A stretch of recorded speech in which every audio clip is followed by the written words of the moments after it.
Exodus 18. Meeting with Jethro. Now Moses' father-in-law Jethro, a priest of Midian, heard of all that God has done for Moses and for his people Israel, how the Lord had brought Israel out of Egypt. So his father-in-law Jethro took along Zipporah, Moses' wife. Now this was after Moses had sent her back, and her 2 sons. One of these was named Gershom, for he said, I am a resident alien in a foreign land. The other was named Eleazar, for he said, the God of my father is my help. He has rescued me from Pharaoh's sword, together with Moses' wife and sons. Then his father-in-law Jethro came to him in the wilderness where he was encamped at the mountain of God. And he sent word to Moses, I, your father-in-law Jethro, am coming to you along with your wife and her 2 sons. Moses went out to meet his father-in-law, bowed down and kissed him. Having greeted each other, they went into the tent. Moses then told his father-in-law of all that the Lord had done to Pharaoh and the Egyptians for the sake of Israel, and of the hardships that had beset them on their journey, and how the Lord rescued them. Jethro rejoiced over all the goodness that the Lord had shown Israel in rescuing them from the power of the Egyptians. Blessed be the Lord, he said, who has rescued you from the power of the Egyptians and the Pharaoh. Now I know the Lord is greater than all the gods, for he rescued the people from the power of the Egyptians when they treated them arrogantly.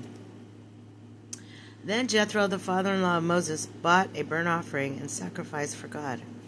And Aaron came with all the elders of Israel to share with Moses' father-in-law and all the meal before God. The next day Moses sat in judgment for the people. Meanwhile they stood around him from morning till evening. When Moses' father-in-law saw all that he was doing for the people, he asked, What is this business that you are conducting for the people? Why do you sit alone while all the people have to stand about you from morning till evening? Moses answered his father-in-law, The people come to me to consult God whenever they have disagreement. They come to me to have me settle the matter between them and make known them God's statutes and instructions. What you are doing is not wise, Moses' father-in-law replied. You will surely wear yourself out, both you and these people with you. The task is too heavy for you. You cannot do it alone.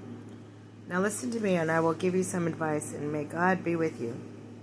Act as the people's representative before God, and bring their disputes to God.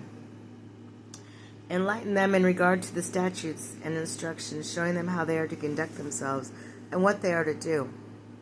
But you should also look among all the people for able and God-fearing men, trustworthy men who hate dishonest gain, and set them over the people as commanders of thousands, of hundreds, of 50s, and of 10s. Let these render decisions for the people in all cases. Every important case they should refer to you, but every lesser case they can settle themselves. Lighten your burden by letting them bear it with you.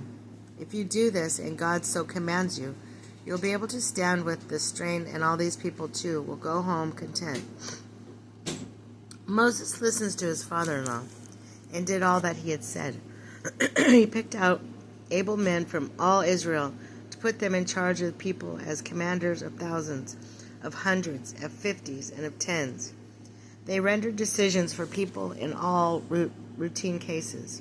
The more difficult cases they referred to Moses, but all the lesser cases they settled themselves.